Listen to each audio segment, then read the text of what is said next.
How do you become one of the most powerful rulers in history? You might think it would involve leaving behind a legacy of massive monuments or having your name etched in stone for all of eternity. But sometimes the secret to infamy is staying silent. Welcome back, everyone.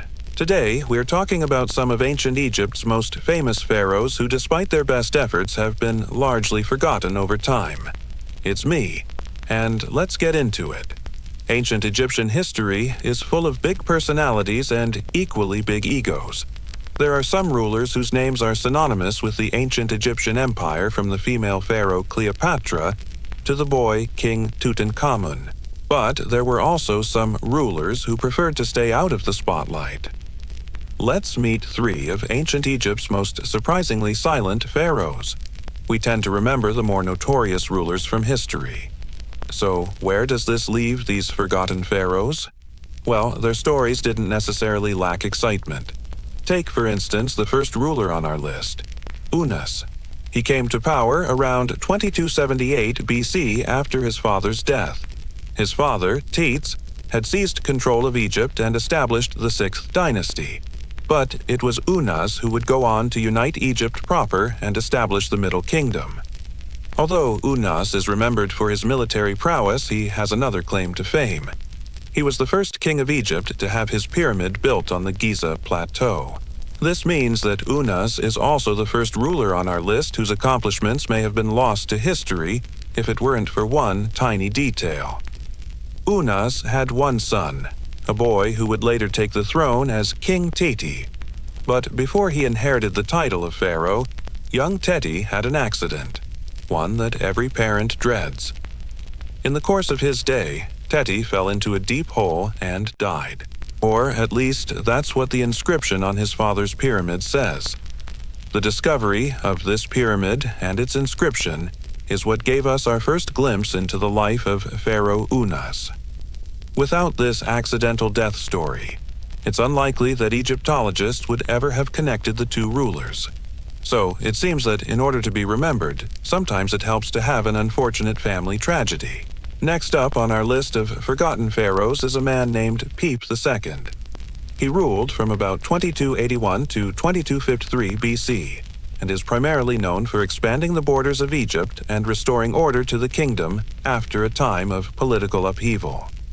According to the Turin King list, which contains a record of all Egyptian rulers from the earliest dynasties until the Greco-Roman period, Pepi II ruled for 43 years. But most Egyptologists agree that his reign only lasted between 9 and 15 years. Where did the other 30 or so years go? That's anyone's guess, but it may have something to do with the next item on our list. Pepi II may have erased much of his own history. During his reign, he launched a series of building projects across Egypt, including a chapel at Karnak Temple and a pyramid at South Giza.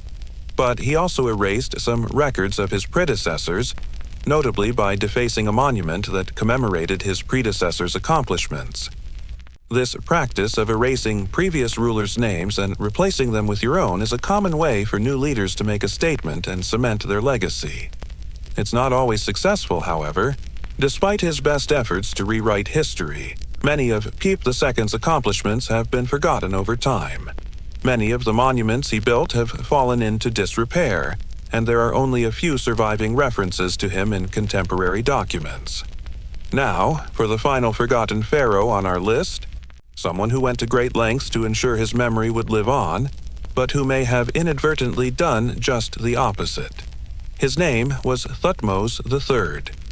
He ruled from around 1479 to 1425 BC and accomplished quite a lot during his reign. He expanded Egyptian borders farther than any pharaoh before him, conquering lands as far away as Syria and Nubia. He also took the title of the first true king of a reunited Egypt, uniting the northern and southern kingdoms after a century of division. It's no surprise that Thutmose III wanted to be remembered as a great conqueror. To that end, he commissioned building projects and monuments all across Egypt, boasting of his many victories and listing all of the places that he visited during his campaigns. But boasting wasn't enough for Thutmose. He also spread propaganda about his victories. depicting himself as a god of the Egyptians, and even erasing the names of his enemies from historical records. Unfortunately for Thutmose, people's memories of him don't entirely align with his self-portrayal. Many Egyptians regarded him as a god during his lifetime, but his divine reputation faded after his death.